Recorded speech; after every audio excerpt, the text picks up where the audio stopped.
Hello, my name is Jeff Pagano, and welcome to Harping on Rugby, where with the help of some fellow fans, I get the chance to harp on what's going on with Leinster, Ireland, and the wider rugby world. Joining me this week, I have the same pair of contributors who helped me harp on the Six Nations win over Scotland a few weeks ago. First up from the Royal County of Meath, earning cap number 67, it's Mr. Leinster royalty himself. Hello to Mr. Tom Coleman. Evening, Jeff. Evening, Connor. Good to be back. Good to see you, sir. And also with us is someone not far behind Tom on the Harping appearance chart, making number 64. Welcome back to Mr. Connor Cronin. Good to be back again. Indeed. Great to have you both. And so now this brings us to our final thoughts, starting with Tom. Yeah, as you touched on, the most important thing of the weekend was actually seeing our main rivals for the league lose, or at least the rivals for the top few spots. We've probably got enough experience at this stage to say about rivals for the league until we start doing it ourselves at the end of the season. But yeah, Glasgow losing at home, the Bulls losing at home, Munster losing at home, and even the Sharks lost the game against the Lions. So yeah, you couldn't have picked a better weekend in the middle of the Six Nations for results wise. Like, it was literally the perfect setup to just give us that little bit of a cushion going to South Africa. Performance wise, I think obviously Leinster will be delighted to get over these Six Nations games against Ospreys, this Six Nations period with the Ospreys and Cardiff with two wins, especially the Ospreys away one, and a lot of players have got more experience throughout this period as well. And as Connor touched on, the debutants coming on as well, like Stephen Smith, and great to see. So it just all adds that bit more depth and give them a bit more exposure to for the first team. And as I said, just on on the review of the second half, we should just kudos to the coaches for just working out what I think they needed to work out at half time and fixing it. I think that's really was the important point for me. And as we've mentioned a few times, just Tector and Cooney definitely, could be a partnership we could be seeing for a while. I think Tector now has the ability maybe to go into a really classy player, you know what I mean? That sort of ball playing, hard carrying 12, or maybe Jordy Barrett has had an effect on somebody like Charlie Tector. Just he's plays quite similar, and he's got a good kicking game from his time at 10. So that could be a big negative or big positive plus if Jordy can pass on some of his tips to Charlie, because he's probably one of the most improved players since the start of the season. So and hopefully gets more chances between now and the end of the season, not when the other lads come back. So yeah, great from those two lads.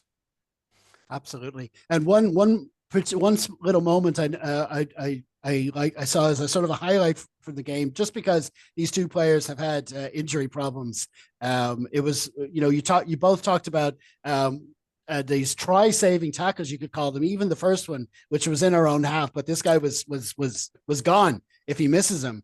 To Tommy O'Brien, and this is a trademark with him. He's done it before. Remember a couple of years ago, there's a game against the Lions. He's done them several times before, these big tackles at the last minute. Not just big tackles, but big, perfectly legal tackles, as Connor said.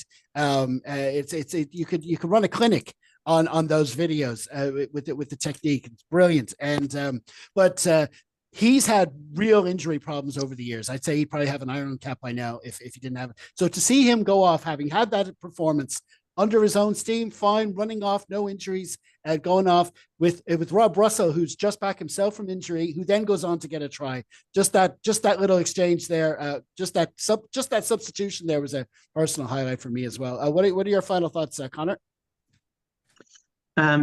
Firstly, getting through the Six Nations with the wins, getting a bonus point this weekend, brilliant.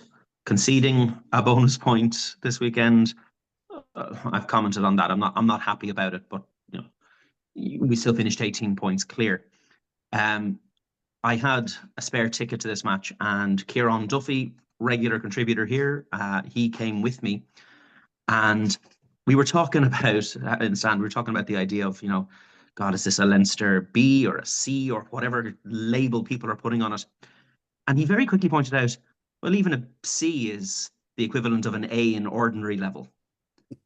And when you look at the quality of what we're bringing through, the quality of players who are there, At anyone else's ordinary level, they're an A team. You know, they are a number one. There's so many players there that people wish they could have in their squad.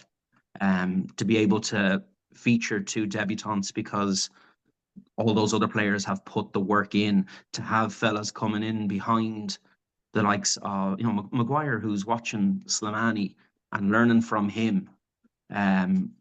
Tector, as Tom says, Tector, who's learning from Barrett. Our 2 starting second rows who are learning from Snyman. There's such quality there and such quality being built to just keep that conveyor belt going that, like I say, even our lower ranked players in inverted commas, you know, they're still an A at ordinary level and still doing a job for us. And that's what you want.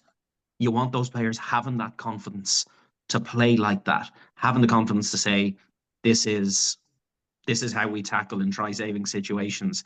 This is how we attack when we get the opportunities. This is how we kick out a hand when we're just inside our own touchline and just outside our own, or just inside, and just outside the 22, and we can still get territory gains and we can still make this game work for us. And I think this game is a really good example of that. And, you know, deserving of the tries we got, deserving of the score we put up. I'm happy. Let's see what we do in South Africa. Yeah, I mean, you talk about the C team, and which was more like an A team. I mean, we hear fans of other provinces, and rightly, they're sticking up for their own players, talking about players who are unlucky to make it in the Irish setup, and there's a lot of Leinster players in the Irish setup, blah, blah, blah. But I think it's up to us to probably maybe point out that there actually are some Leinster players as well who can consider themselves unlucky. I mentioned Tommy O'Brien before. You talk about Max Deegan. You talk about all these players who, in different circumstances, they can consider themselves unlucky to have not seen a green jersey ever so often as well. So that's the way things are at the moment. And I suppose we're kind of blessed to have that much depth at so many positions. Well, that's brilliant. Many thanks again to Tom and Connor for joining me. I hope to have you back on again soon. Thanks, lads. Cheers, guys. Yeah, cheers, Connor.